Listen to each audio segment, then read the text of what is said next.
So as we celebrate the second anniversary of this Pan-African Institute and what Lukenya University has done, and we want to thank you, Mama, for the work that you're doing. It is a milestone. It is a legacy. You should feel happy that you have brought all these people together here in Kenya to celebrate Pan-Africanism. And we are here to witness the greatness and the progress we are making towards this cause. I'll reach there and say asante sana for inviting us to this meeting. I'll be glad to listen in to the conversations, and thank you very much. My name is Kalonzo Jr., Governor of makwiny. Thank you.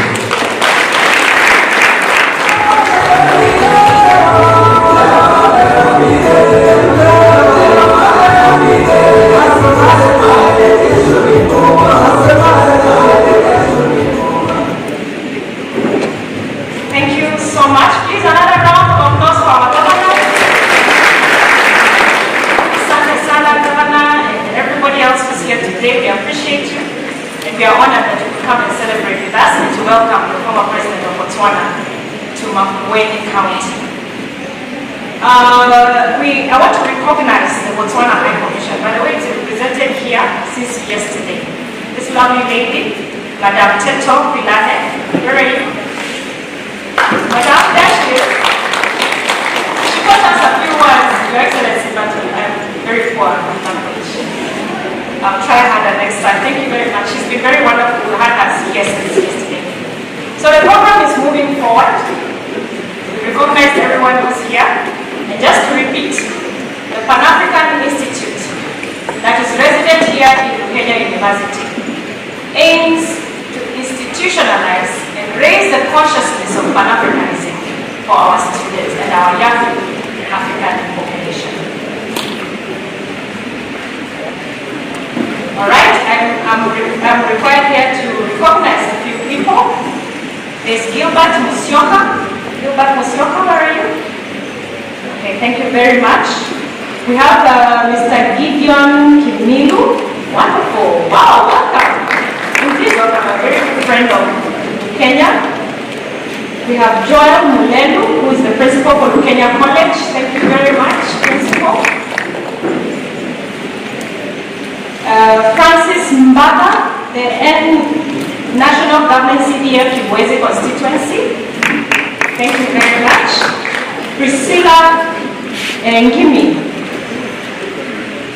KB2 East Constituency Office. Thank you so much.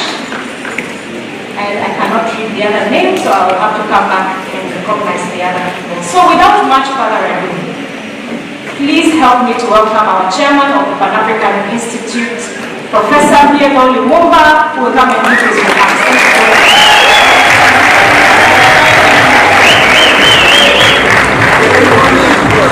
Thank you very much. Let me start by recognizing the chief guest, the former president of the Republic of Botswana, and my very good friend, Dr. Serese Kama. Permit me also to recognize my friend, the former Vice President of the Republic of Kenya, the Honorable Stephen Kalonzo Musyoka, to recognize the Governor of makwiny, Mutula Kalonzo Jr., Mama Mulwa, the chair of the trustees of Lukenya University, the chair of the council, the vice chancellor of the university, the chancellor of the university, the pro-chancellor, my good friend Dr. Heda, the academic staff, and permit me also to recognize some of my friends who have traveled far and wide to be present here.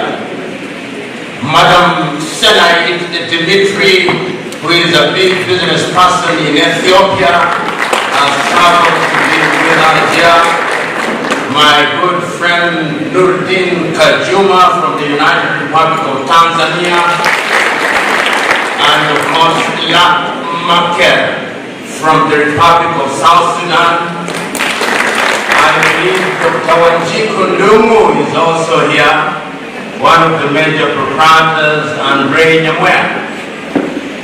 Your Excellency, exactly 2 years ago, we were present here with my good friend Julius Selo Malema to institute the Pan-African Institute. And perhaps wisdom demands that the historical context is established. The historical context is that our foundation, the Pierre Lumumba Foundation, was debating where to establish the Pan-African Institute. Present as we are today in 50 African countries. We had a conversation with Lukenya University and agreed that the Mother Institute be established here. And I can confirm that 2 years later, we are spreading our tentacles. On the 7th day of October this year, we established a child of this institute at the university in Hargeisa, the Unity University. Your Excellency, I will also confirm that on the 15th day of November, we will be establishing the 3rd institute in Lusaka, Zambia. I can also confirm that during that period, we have entered into a memorandum of understanding to establish an institute in Trinidad and Tobago at the University of West Indies. And that next year, we'll also be establishing this institute in Monrovia in Liberia. And we say all these because we recognize that over the years, Pan-Africanism has been romanticized. One may say that Pan-Africanism had been reduced to sloganeering, but we refuse to believe that the purpose and import of Pan-Africanism was merely to sloganeer. And that is why we strive to give content to Pan-Africanism. Your Excellency will want to know that under the aegis of this institute, we are touching young people in the continent of Africa. In Kumasi, in Ghana, early this year, we established at Obwasi High School an Innovation and Invention Center. And next year, we'll be showcasing some of the things that young Africans are doing. This very same year, in Monrovia, we have established a Pan-African clothing line. And on Saturday, I will be in Lusaka, Zambia, to establish the Pan-African Media House at Eden University. I also want to make known that in the manner that my good friend Kipron of Gidon and Robert Yasinia said, we hold the view that Pan-Africanism must not be confined in the arena of politicking without more. We believe, as my good friend Selma Nema said, is that economic liberation is indeed the true liberation. And that is why, therefore, we are engaged specifically with the ladies and gentlemen that I have invited here. We will very shortly, in the first quarter of the year 2026, be establishing jointly with Kajuma a program for feeding Africa, and the tagline is, have you eaten today? We are giving meaning to agriculture in Africa, and we are honoring one of the greatest Pan-Africanist contemporary, Edwina Taylor, who died about 2 weeks ago, and already we are present in 6 African countries on the basis of organic farming.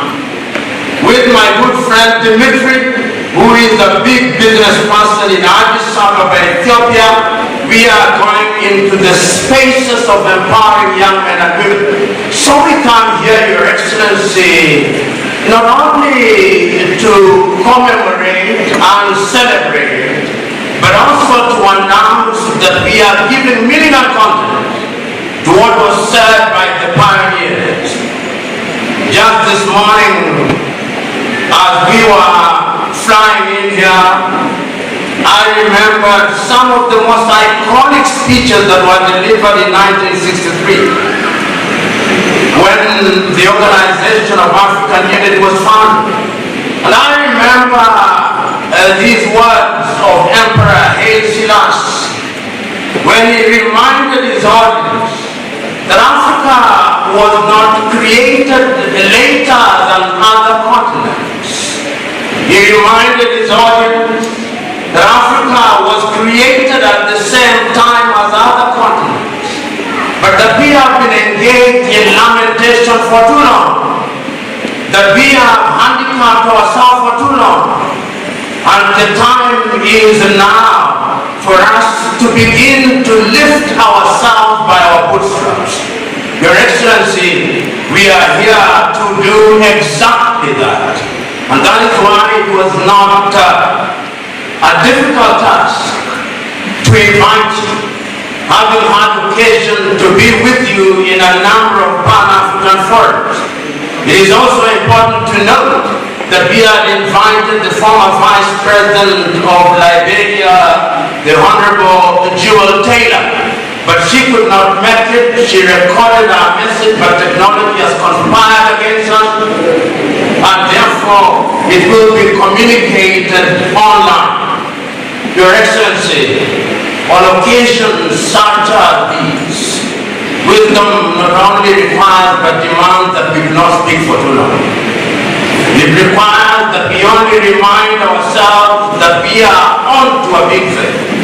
For the young people who are present here, it is your duty to carry this baton forward in the knowledge that throughout the ages, the continent of Africa has been undermined. In fact, if my camera does not let me down, the very place at which we are, Mtito and Andei, means the forest of vultures. And this is a place where during slavery, the bodies of Africans were eaten by vultures. Hence the name. We can no longer afford that luxury. Our duty, therefore, you who I am, is to go down in history, because if you do not have a sense of history, you cannot have a sense of the future. If you look at the young men and women who are the purveyors of Pan-Africanism, they were young. Nkrumah was young. Lumumba was young. Mboya was young. Nyerere was young. Samora was young. Saserese Kama was young. Biko was young. Amilcar Cabral was young. Ahmed Ben Bella was young. Tiro Ngobote was young. Kaunda was young.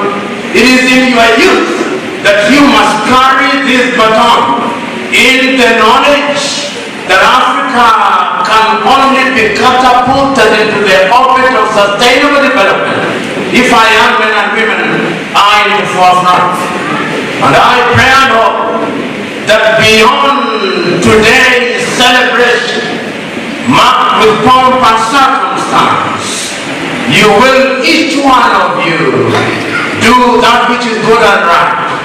Mwalimu Julius Kambarage Nyerere addressing young people such as yourselves in 1967 said in Kiswahili, and permit me to quote, siri ya maendeleo ni vijana wenye malezi bora, siha njema na bongo kali. Nina hakika na siha njema na malezi bora na mna bongo kali. Ladies and gentlemen, I said wisdom requires only one thing, not to speak for too long. I now conclude my remarks and in so doing invite my good friend Sylvia Kasamba to lead us into the next segment of this event. God bless you.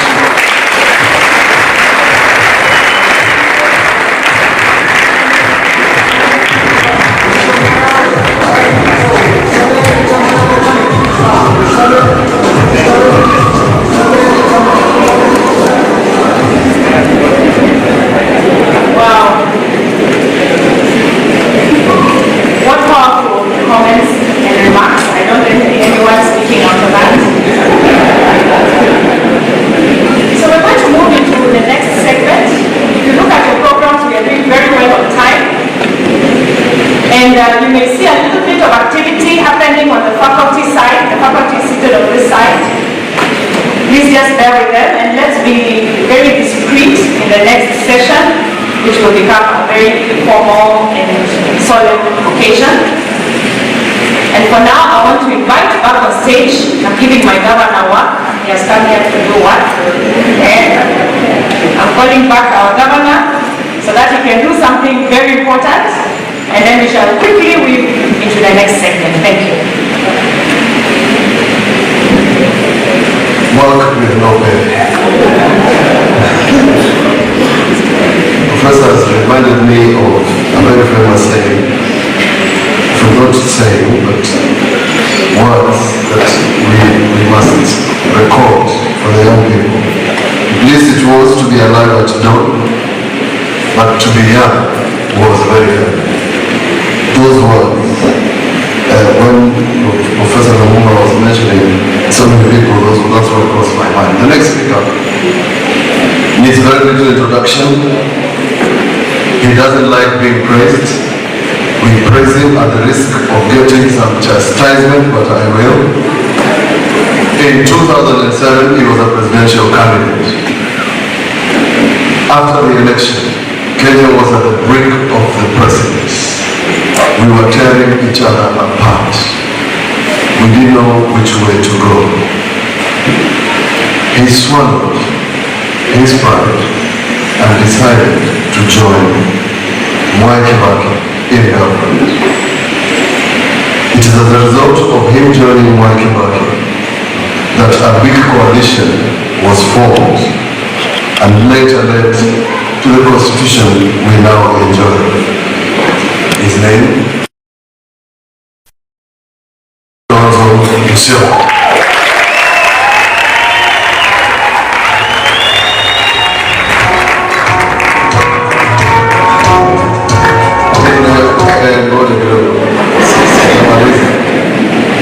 In the subsequent 3 elections, Dr. Stephen Kalonzo Musyoka did not contest the election.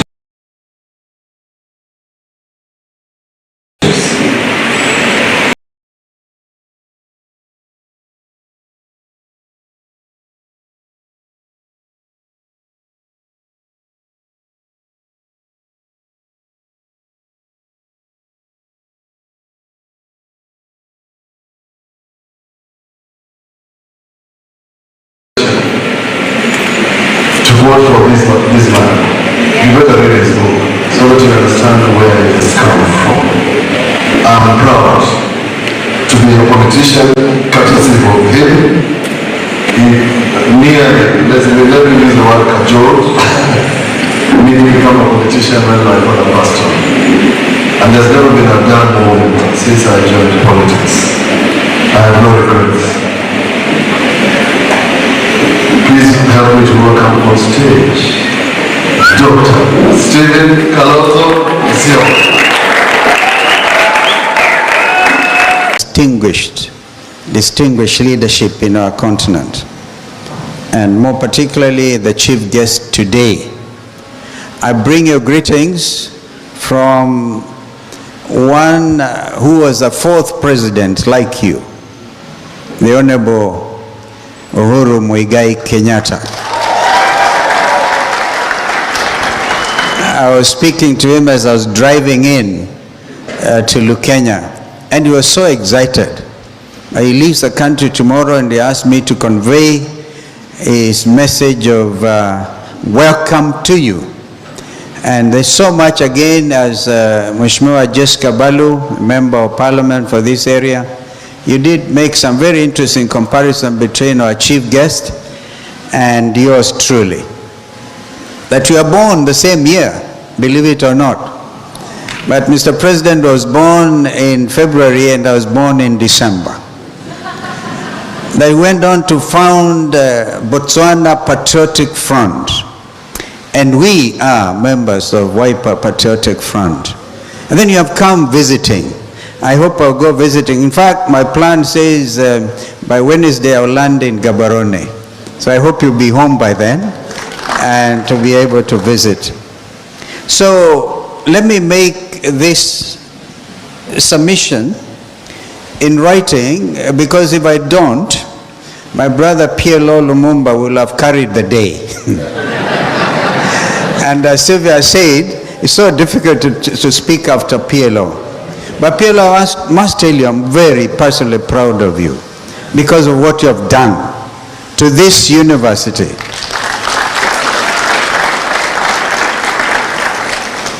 And you continue to live that dream of Pan-Africanism, content. Then you also add form to it because you're eloquent. And so I must take this opportunity to urge you on. Don't look back. Now you're looking at innovation. You're even looking at media relations. You're expanding this space. Because, as you say, the period of sloganeering is over. No more slogans. We need to really live what we preach. And so you're in the forefront at such a time as this. I've seen you crisscross the continent, sometimes addressing huge audiences, some not so huge, like I watched that what you talked about in Accra, Ghana, and I'm truly amazed. And so I wasn't here when Malema was here, because I was afraid that these Kenyans were going to look at me differently. But that's a true African, a true son of this continent, saying it as it is. Because the era of preaching that we are the African lion has come to an end. Because must come to an end literally, and really do something. We often talk about the Asian tigers, Mr. President, the Asian tigers, and then we say the time for the African lion has come, and the elephants and all. We need to lift this country. The moment has come. And now the rest of my remarks must be in writing. This university holds a very special place in my heart. Every visit reminds me of its remarkable journey, from the laying of the first stone to this very moment as we break ground for the Pan-African Institute. It is a story of vision, of courage, and unwavering perseverance. That's why you address the dress code here is not a suit or a jacket like Governor Mutula is wearing. And imagine this mama and our late brother Justice Kasanga Mulwa were able to do the impossible. The dream of Justice retired Kasanga Mulwa and Mrs. Mother Mulwa has not only endured, it has indeed flourished. Lukenya University stands today as a shining example of how vision, determination, and purpose can create transformative institutions. Because of their vision, makwiny proudly hosts Kenya's first non-profit university dedicated to African empowerment through education and through innovation. This is the essence of transformation. The belief that with commitment and persistence, we can build institutions that educate minds, that shapes futures and strengthen our continent. Distinguished guests, Africa and the world bade farewell to one of our greatest Pan-Africanists, the second Prime Minister of the Republic of Kenya, Right Honorable Raila Amolo Odinga. Your heartfelt tribute to him this morning deeply moved me. I'm certain that from the mountaintop, my dear brother and friend Raila is smiling down upon us and upon you, proud of your tribute to him in his honor this morning. And what Junior forgot to say is, when I did not contest the three presidential elections in a straight line, it's because I chose for the first two to be my brother's running mate. And the third one, I did not even offer my candidature. I said I was going to really support him unconditionally. And that we did. Raila's Pan-Africanism was never merely ideological. It was a way of life. For decades, he championed African unity, economic cooperation, and leadership that prioritizes people. He believed passionately that Africa must speak with one voice and that our continent's future depends on our ability to stand together. As the African Union's High Representative for Infrastructure Development, Raila carried this dream across Africa. He envisioned a continent connected by railways, by roads, by energy corridors and digital networks. A continent bound not by borders, but by shared purpose. He often reminded us, I quote, Africa cannot trade or integrate without infrastructure, end of quote. For Raila, this connection was more than development, it was liberation. And therefore I also agree with you, my brother PLO, when you say the time for economic liberation is now. It was important. Our forefathers, a lot of whom are actually being depicted right in front of us, struggled and fought for African political liberation. And that was achieved. And I think the story of Kwame Nkrumah, the argument at the OAU summit at that time, whether they should have gone for integration, which was, I think others like Mwalimu Nyerere and others had a few had a different way of looking at it. But imagine Kwame Nkrumah's dream been agreed with. This will be a continent like no other.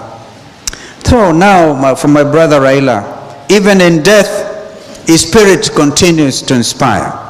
His voice reminds us that Africa's power lies in cooperation, not in division, in dignity, not in dependency. May his soul rest in eternal peace, and may his dream for a united Africa live on. Of course, he joins many, many others. I can tell you, for example, at the occasion to even reach out to brother leader who was misunderstood, Muammar Gaddafi. I see my friend PLO. I think you need to look a little bit at that contribution. Muammar's vision was for an African foreign policy, which is common, and African defense policy, which is also common. But I can see that there are difficulties in achieving some of these things. Ladies and gentlemen, there is truly a wind of change sweeping across our continent. This wind is the latest expression of Pan-Africanism, I dare say. The wave of Gen Z-led protests across Africa against bad governance, against corruption, impunity, lack of transparency, electoral fraud, and rising living costs is a powerful testament to a new generation rising. These peaceful demonstrations are not acts of recklessness. They are acts of hope and determination aimed at restoring the dignity of their generation and ours, just as their forefathers restored Africa's dignity through the struggle against colonialism and oppression. This is Pan-Africanism in action, an awakening that must be recognized and supported. African leaders must stop treating protesters as criminals. In the case of Kenya, In the case of my own country, a senior counsel, I went out there, PLO, next to committing maximum prison, to enter and defend young Kenyans who are charged under Prevention of Terrorism Act, that your own children were even seen as terrorists. So, leaders must listen to their people and not silence them. This surge of youth-led Pan-Africanism is not accidental. 19 coups in just 4 years, coupled with the persistence of one-term presidencies, are warnings we cannot ignore. Well, did I talk to you? Did I say one term? Did I hear you say one term? One term. Mr. President, that is the clarion call in our country. This has become our second national anthem. Guests, dear friends, as we break ground for the Pan-African Institute today, let this moment be a reminder that Africa's future is in our hands and we are still painting our canvas. Let this institute be a beacon, a place where ideas ignite, talents are nurtured, and Pan-African ideals are brought to life through education, through innovation, and through action. Together, let us continue the work of building a continent where opportunity, where dignity, and prosperity are within reach for all. Let us honor the legacy of those who came before us and empower the generation that is rising now. The journey is long, but the vision is clear. An Africa united, strong, and free. Viva Africa! Viva Africa!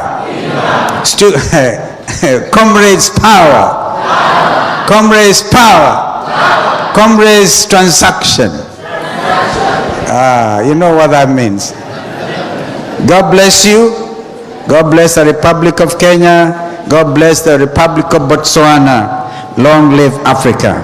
The time for Africa to rise is now. Amen.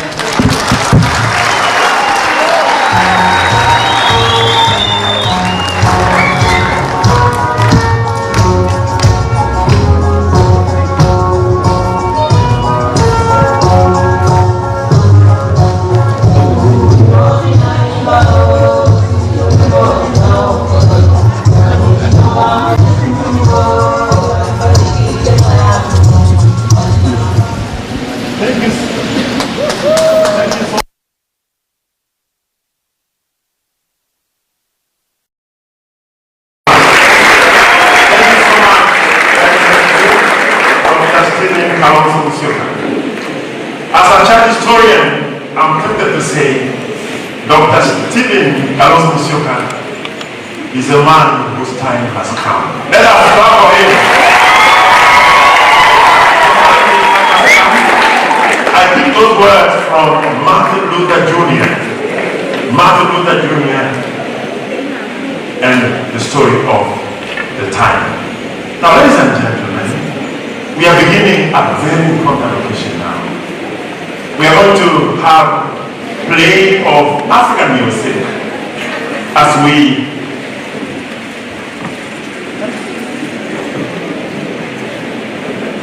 thank you so much. Let's see what happens. Thank you.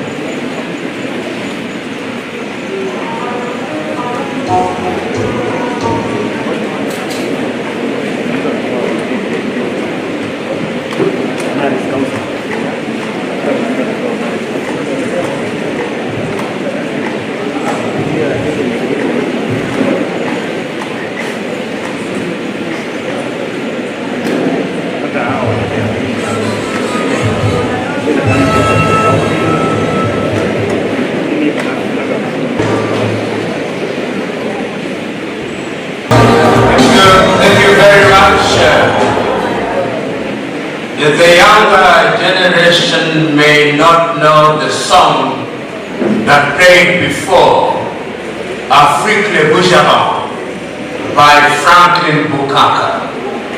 This morning, as we travel from Nairobi, Your Excellency, you remember We agonized about the continent, agonized about what is happening in Sudan, Cameroon, the Democratic Republic of Congo, what happened in Tanzania, what happens in Tigray, what is happening in Central African Republic, what is happening as at this morning in Bamako, in Mali. But we said we will not allow our spirits to be dampened. We remembered how during your term you stood firm against forces that desired to torpedo the good things that have been achieved. This morning, you broke the ground for the Pan-African Institute. You traveled far and wide in order to be present with us this morning. It is in recognition of that that the Lukenya University and the Pan-African Institute have seen it fit to recognize your efforts over the years, because those who serve well ought to be celebrated. We here are celebrating you, Your Excellency. The process now begins to do it the necessary pomp and circumstance.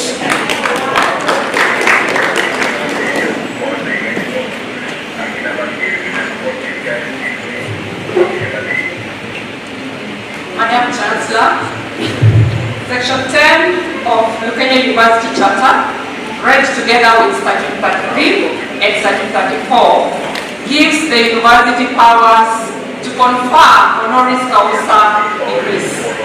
Madam Chancellor, Statute 34 further provides that the university may convene a convocation for the purpose of conferment and award of degrees and other awards of the university.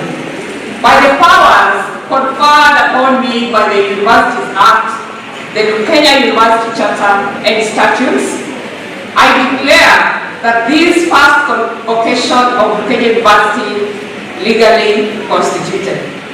The convocation, as you can see, we have all the instruments of power at present. The purpose of this convocation is to confer Lukenya University honoris causa upon a distinguished candidate. I now call upon the Honorable Senator Dr. Sylvia Kasanga Mulwa, Board of Trustees Chairperson, to come forward and read the citation for the candidate.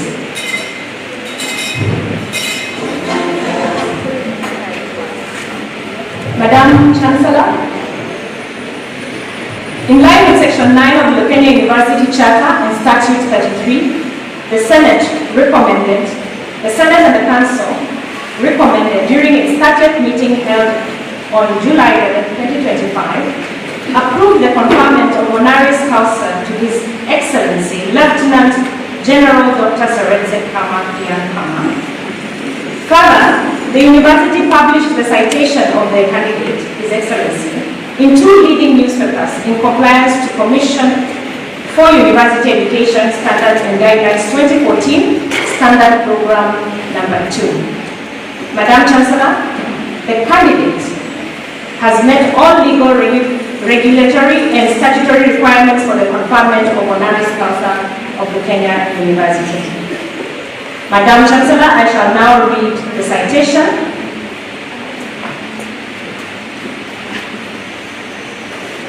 Madam Chancellor, members of the Board of Trustees, the Council and the Senate, Pan-African members, distinguished guests, ladies and gentlemen. Today, in the heart of Africa, under the gaze of Yatta Plateau, by the sandy beaches and waters of River Athi Buffalo Bend, Lukenya University and Pan-African Institute Fraternity gathers to honor a son of the continent whose life embodies courage, service, and unyielding devotion to humanity. We gather to pay tribute to a leader footsteps echo from the plains of the Kalahari to the corridors of global diplomacy. A man who has worn many uniforms, attires of soldier, statesman, humanitarian, and conservationist, and who has carried each with grace, discipline, and humility. It is with profound pride that we present this convocation to His Excellency Lieutenant General Dr. Seretse Khama Ian Seretse, the fourth President of the Republic of Botswana, a gallant soldier, a visionary leader, and a noble son of Africa. Early life and formation.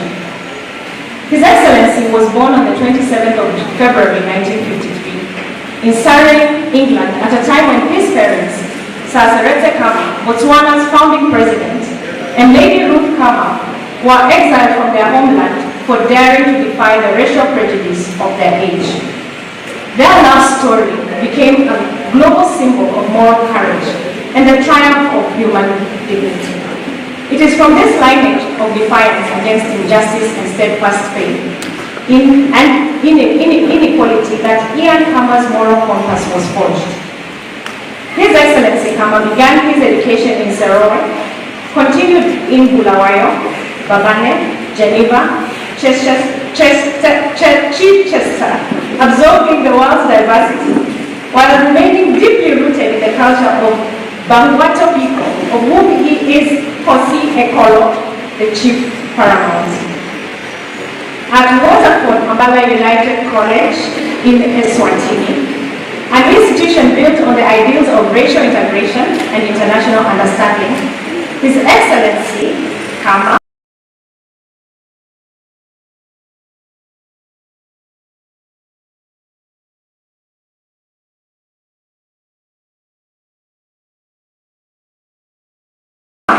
imbibed principles of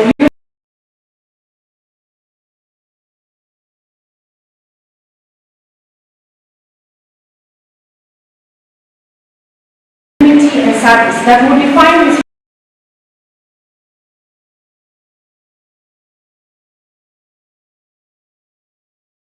future path. He later pursued studies in social studies at the University of Bristol, trained at the law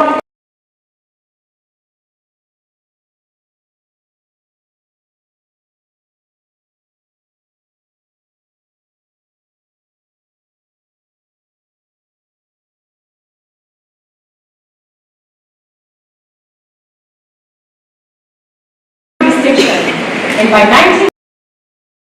1989, he was appointed commander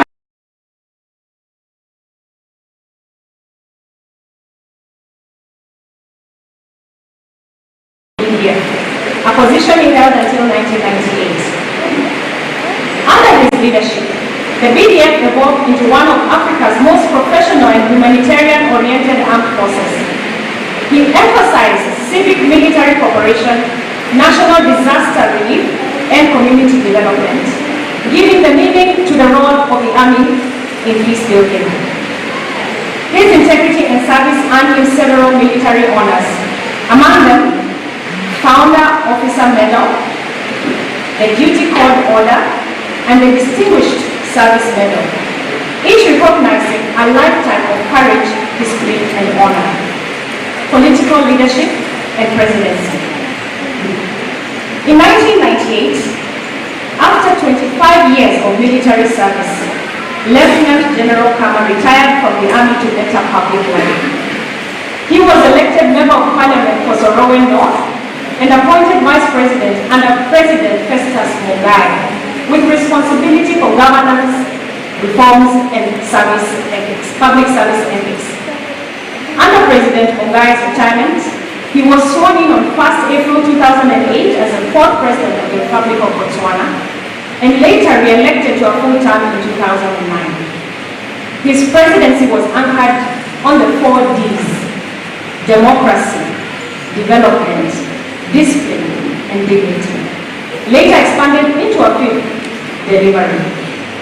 These principles guided Botswana through a decade of steady growth, fiscal prudence, and democratic stability. When the global financial crisis struck in 2008, his leadership was tested, and he passed with a test with distinction. He established a national economic recovery task force, protected jobs through private sector partnerships, and launched the economic diversification drive and the economic stimulus program, strengthening non-mining sectors and ensuring no Botswana was left behind. His government introduced the Ipelege program to provide income support for vulnerable citizens and pioneered the Youth Development Fund, housing initiatives for young adults, and community sports and arts programs that revitalized the civic life. Under his watch, Botswana became a beacon of integrity, repeatedly ranked amongst Africa's least corrupt, best governed nations.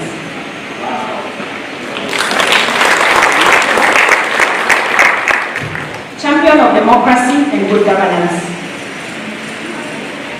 Beyond economic stewardship, His Excellency Yankama has been a moral voice for Africa. He spoke firmly for democracy, human rights, and accountability, even when it was inconvenient to do so. In 2011, he received the Judiciary Award for Statesman of the Year for his unflinching advocacy of human rights and the rule of law, a recognition that placed him amongst Africa's most principled leaders. Even after leaving office, he continues to champion good governance, joining the Africa Forum, a council for former heads of state committed to peace, dialogue, and democratic renewal of the continent. Environmental stewardship and global conservation. To speak of Yankama is to speak of conservation, a cause that has defined his life as much as leadership itself. He founded the Kama Rhino Sanctuary and the Mokolodi Nature Reserve, pioneering community-based conservation long before it became a global norm. He served as chairman of the Elephant Protection Initiative Leadership Council, president emeritus of the Giant Club, and board member of Conservation International. In 2014, he courageously introduced a national ban on elephant hunting, a policy that has inspired global admiration and reaffirmed Botswana's role as a sanctuary for wildlife. For his unmatched service to nature, he was awarded lifetime honorary membership of the International Union of the Conservation of Nature, IUCN, the Conservation Award by the Africa Safari Club of Washington, the Endangered Wildlife Trust Statesman Award, and the Global Citizen Award by the University of Wisconsin in Madison 2017. He is also founding patron of Chuli Conservation Trust 2019, patron of the Guardian Angel Wildlife and Marine Trust, and president of the advisory board of Green 14. In 2023, he received the Omelay Conservation Leadership Award, affirming his global influence in environmental preservation, humanitarianism, and philanthropy. His Excellency Kama's heart beats with compassion for the vulnerable.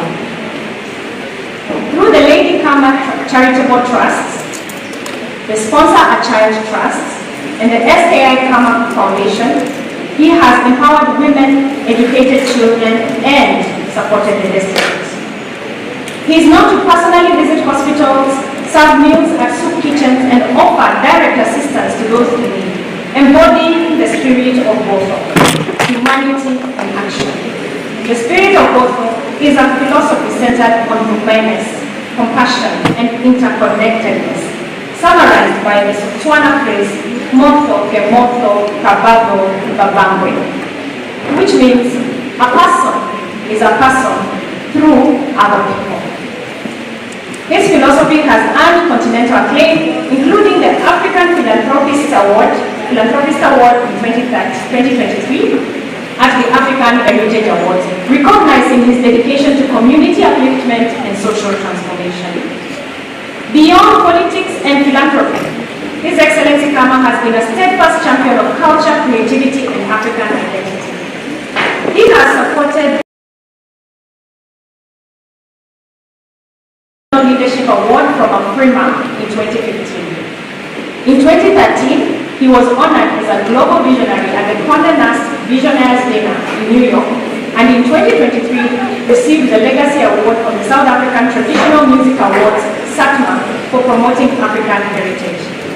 He convened the Summit for Sustainability in Africa in 2012, rallying leaders across the nexus of environment, economy, and ethics, and continues to inspire the next generation through mentorship, advocacy, and example. Throughout his journey as a soldier, commander, reformer, conservationist, and humanitarian, young Kama has demonstrated the virtues of integrity, humility, and courage. His leadership radiates beyond borders. His influence extends beyond titles. He's a man that proves that Africa's greatness lies not in its wealth, but in its people, in their resolve to serve, to protect, and to uplift. He remains a bridge between generations, a custodian of his father's dream, a torchbearer for Africa. Therefore, Madam Chancellor, in recognition of this distinguished service to humanity and visionary leadership and his tireless defense to the environment, his philanthropy and cultural advocacy, and unwavering commitment to Pan-African ideals, Lukenya University, through its Senate and Council, and in the spirit of the Pan-African mission, to honor excellence and transformative leadership, is profoundly honored to confer upon His Excellency Lieutenant General Dr. Seretse Kamani Serese the degree of Doctor of Science honoris causa. And to our candidates.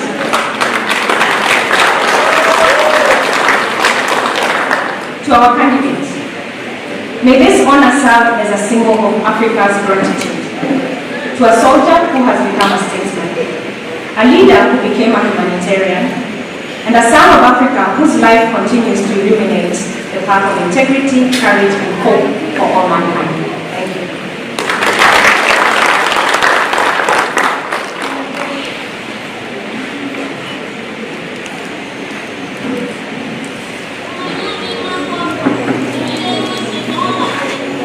Madam Chancellor, I now invite Mr. Daniel Lonye, who is the Lukenya University Council Chairperson, to present the candidates.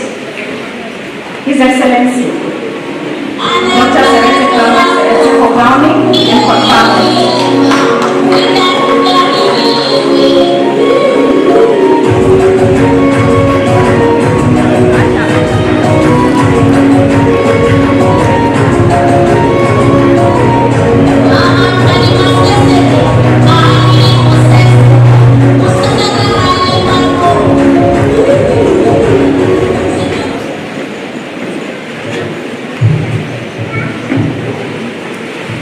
Madam Chancellor, you are called upon to confer honoris causa to the candidate presented.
Madam Chancellor, Lukenya University presents to you His Excellency Lieutenant General Dr. Seretse Kama, former President of the Republic of Botswana, for conferment of honoris causa of Lukenya University.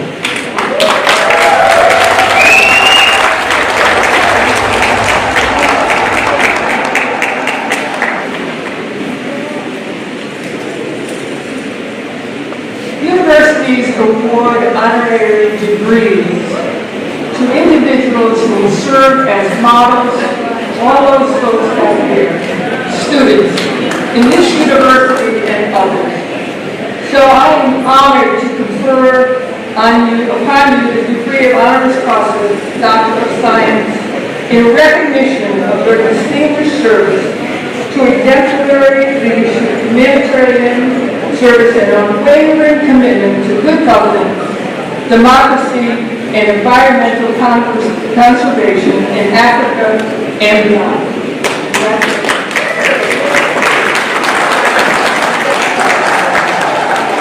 That's the part where you cheer. That one. Yeah, that's the one. That's the one where you cheer.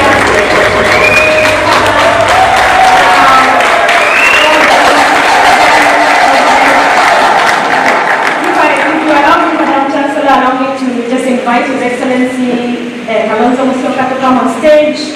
Our founder, Mama Martha Kasanga Mudwa, the council chair is here. Pro-Chancellor, please come on stage.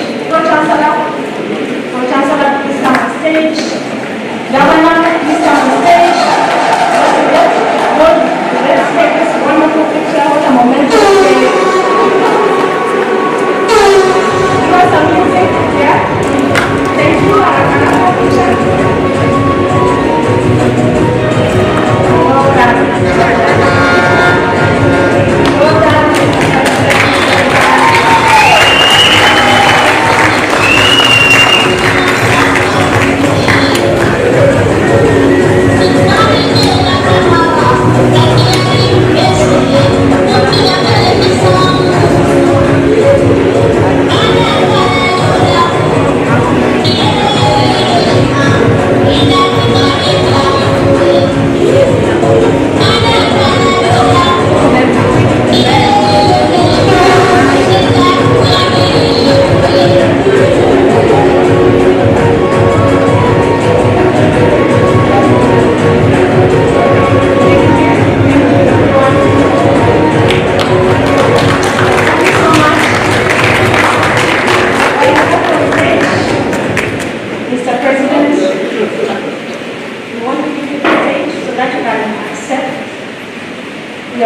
And proceed to address us.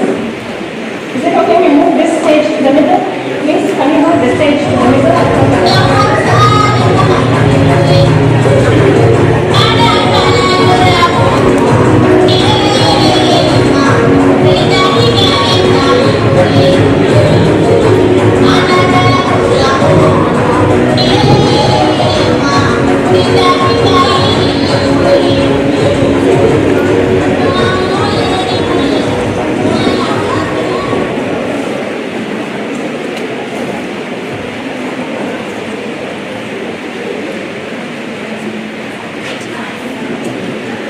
Your Excellency, the former President of Kenya,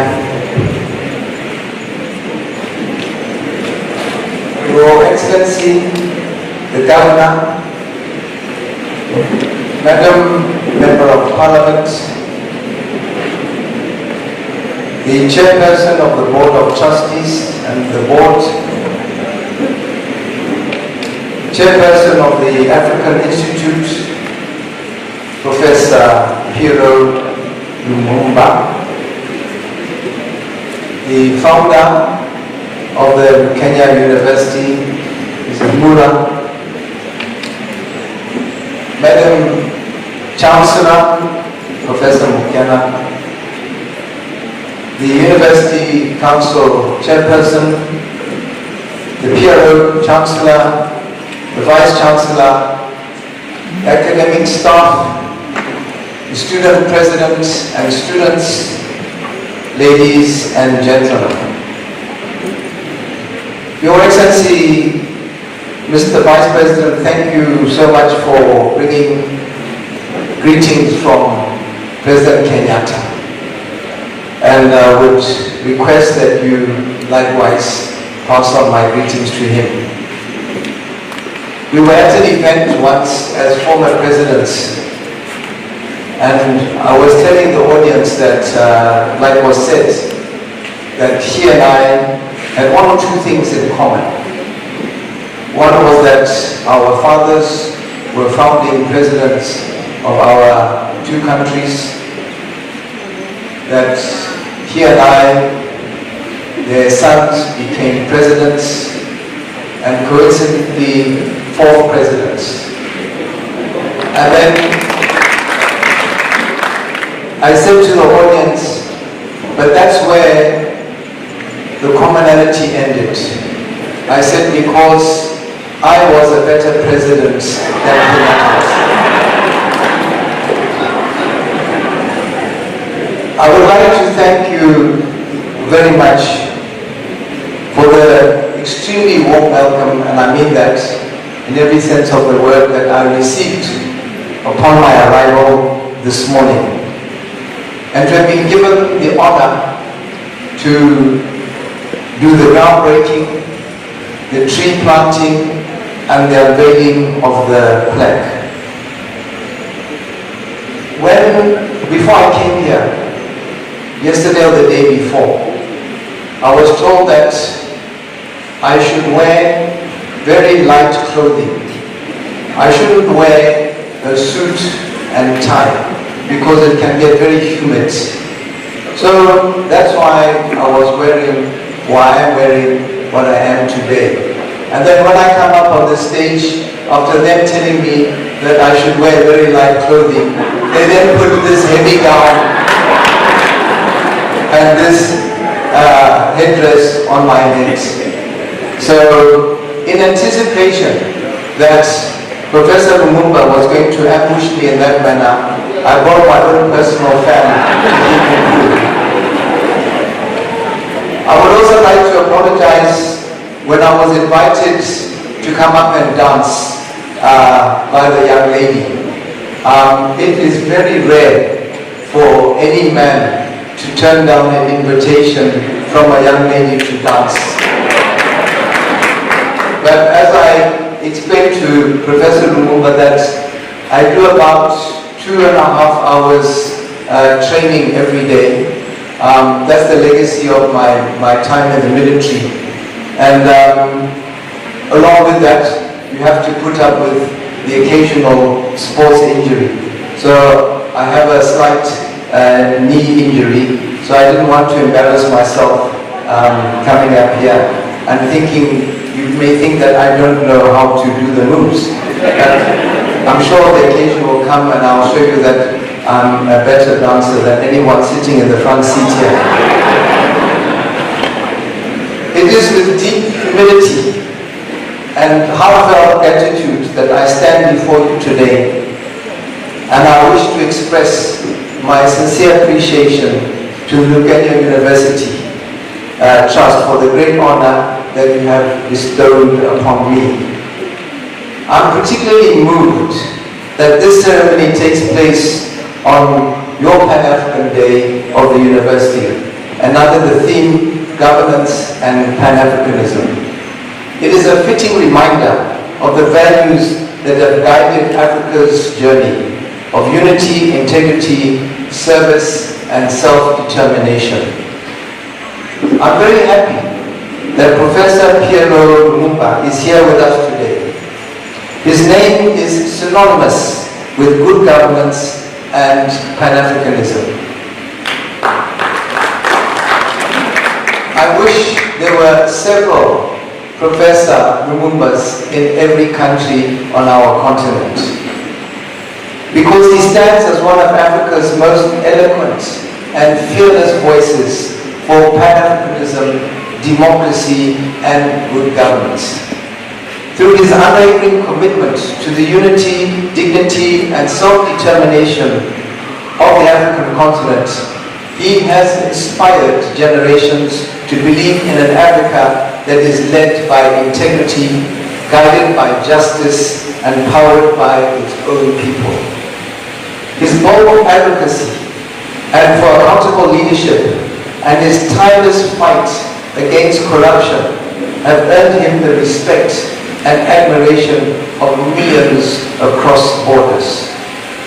Professor Lumumba's vision reminds us that Africa's renaissance is not a distant dream, but a responsibility that calls upon every African to act with courage, wisdom, and purpose.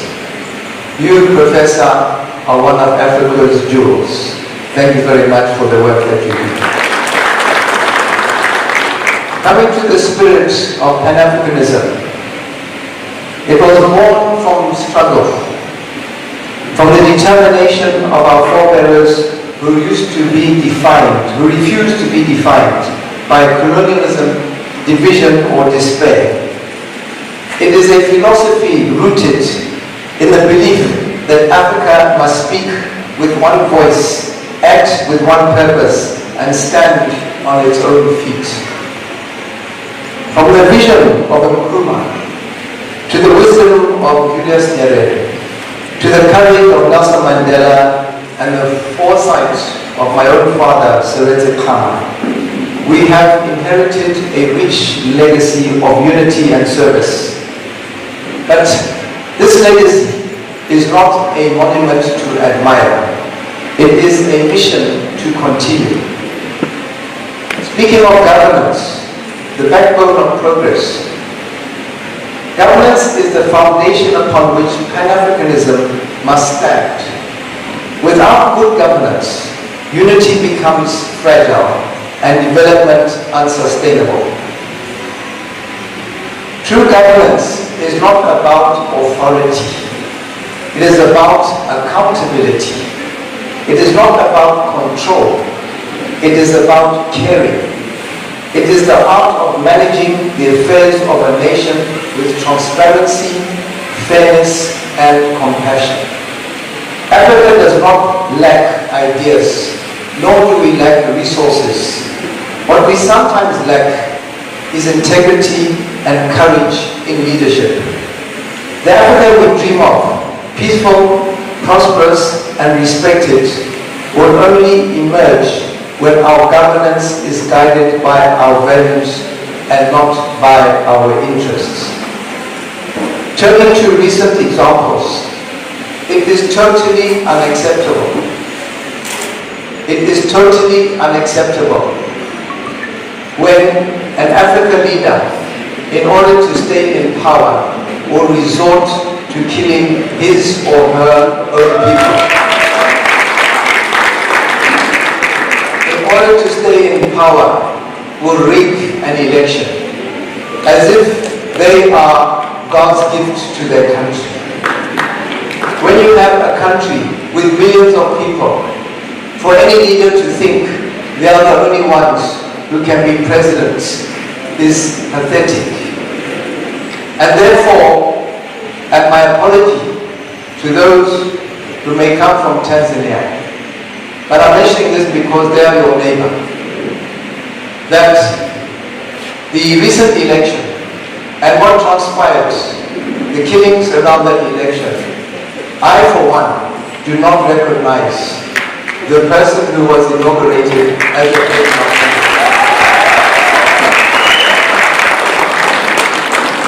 She is an illegitimate president.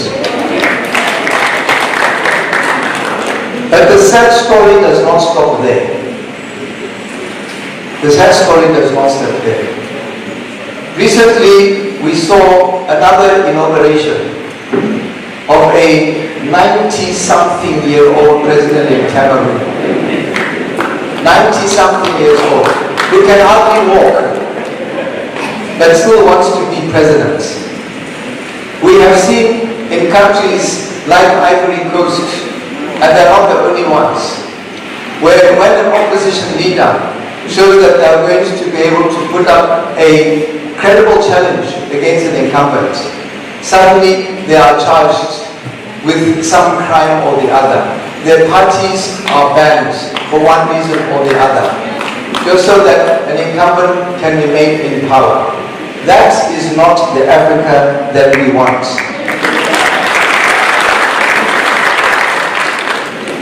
We have a protocol in the Southern African Development Community, SADC, which is our regional body. A protocol for the conduct of free and fair elections, which is violated by a number of countries in SADC. So when Tanzania violated the protocol, I thought, no, we will turn to the SADC chairperson to come and rescue the situation. But what happened? The chairperson of SADC, who was the president of Madagascar, had run away from his own country.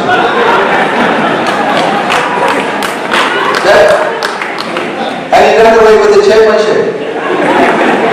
That is how ridiculous the situation we find ourselves in today. And as we heard, with wars going on in Sudan, one of the worst conflicts in the world currently, in the DRC, we have military governments, and we have these geriatrics trying to be life presidents. And there are many more countries I haven't mentioned. It is setting a bad example for those young people who aspire to be our leaders in the future. So maybe taking your idea about how you lease vehicles to the government of Kenya, maybe people should be leased to become presidents. And when we see they are failing, we cancel the lease and put in someone and lease somebody else. We must therefore nurture a culture of ethics in public service, where leadership is measured not by how much one gains, but how much one can give. And to the youth of Africa, as I look across this audience today, I see the future. Young men, young women whose energy and creativity, which you have even experienced today on this stage, will shape the destiny of this continent. You are the generation that must take Pan-Africanism beyond rhetoric and make it a lived reality. In your hands lies the power to dismantle poverty, to dismantle corruption and inequality. In your minds lies the innovation that will build industries, create jobs, and restore dignity to African labor. In your hearts lies the compassion to heal divisions and bring hope where there has been despair. I urge you, do not wait for permission to lead. Do not wait for permission to lead. It is your right. The future of Africa will not be determined by those who doubt her. It will be built by those who believe in her potential and act with courage.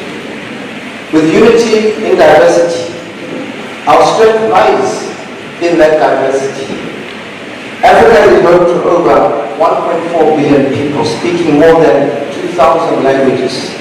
Yet beneath that diversity lies one heartbeat, which is the African spirit. We must move beyond borders, both physical and mental, and see ourselves as one people with a shared destiny. With Africa's united purpose, we will be unstoppable. Let us trade more with each other, learn more from each other, and support each other. Let us make the African Continental Free Trade Area not just a treaty on paper, but a reality in practice, a bridge that connects our markets, our cultures, and our dreams. And therefore, for sustainable development and stewardship, as Africans, we are blessed with abundant natural wealth, from minerals and forests to wildlife and fertile lands. But these gifts come with responsibility. Sustainable development means protecting our environment while empowering our people. It means creating economies that serve humanity. It means also not the other way around, recognizing that the true wealth of Africa is not in her resources, and like we've heard already, but it is in her people, their creativity, their resilience, and their hope. As we build cities, industries, and technologies, let us also build compassion. Let our progress not come at the expense of the vulnerable or the voiceless. So the vision for the future, I envision an Africa where every child has access to education, every family to clean water, and every young person to opportunity. An Africa where women are empowered, not marginalized, where peace is not the exception, but the norm. An Africa that speaks with confidence on the world stage, not as a recipient of aid, but as a partner in progress. That future is within our grasp, but it demands courage, the courage to think differently, to act boldly, and to serve selflessly. In closing, as I accept this honorary degree today, I do so not as a personal achievement, but as a reaffirmation of our shared belief that service to humanity is the highest calling for all. May we continue to draw strength from our heritage, wisdom from our elders, and inspiration from our youth. And may the spirit of governance and Pan-Africanism continue to light our path towards unity, justice, and sustainable development for generations to come. I thank you, the Kenyan University, for this honor. May God bless you all, and may God bless Africa, and thank you for your attention.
Thank you, Madam Vice Chancellor, for that program. And we thank you all for your patience.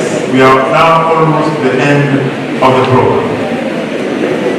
I have now a particular pleasure to invite our beauty chair, Dr. Sylvia Kasanda, for the next program. Welcome. Thank you so much. Thank you everyone for your patience. We would like to give our guests, our chief guests, as well as His Excellency Kalonzo Musyoka some gifts. So please, if I can have the gifts here on stage, please.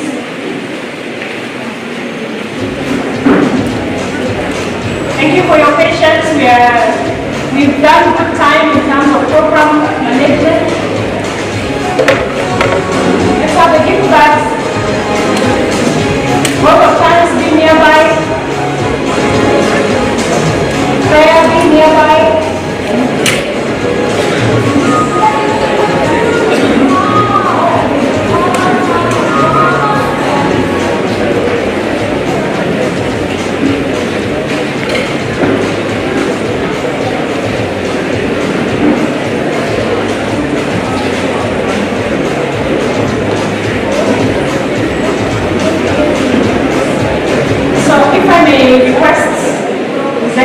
Kalonzo Musyoka.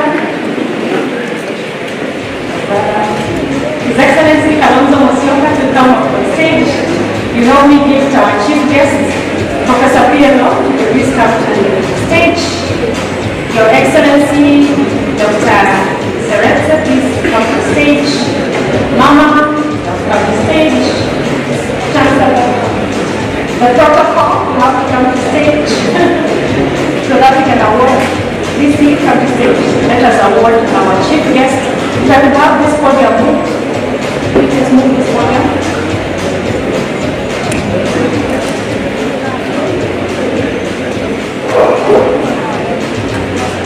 have the lions, the champions of Africa are here.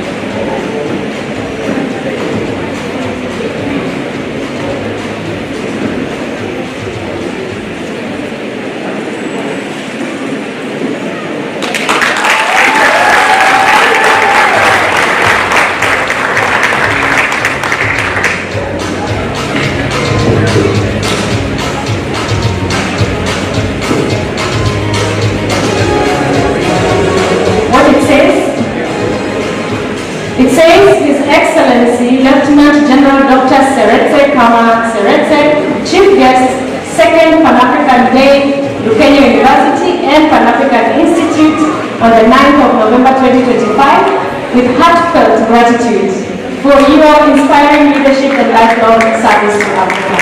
Thank you so much.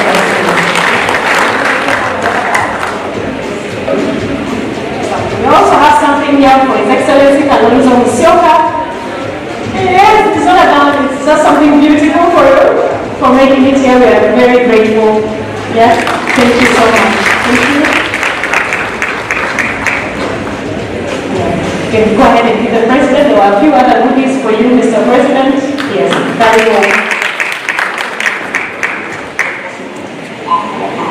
All right, so thank you so much for this. Thank you, Your Excellencies. You may be seated. Thank you so much, everyone. Yes. Vote of thanks, please. Vote of thanks.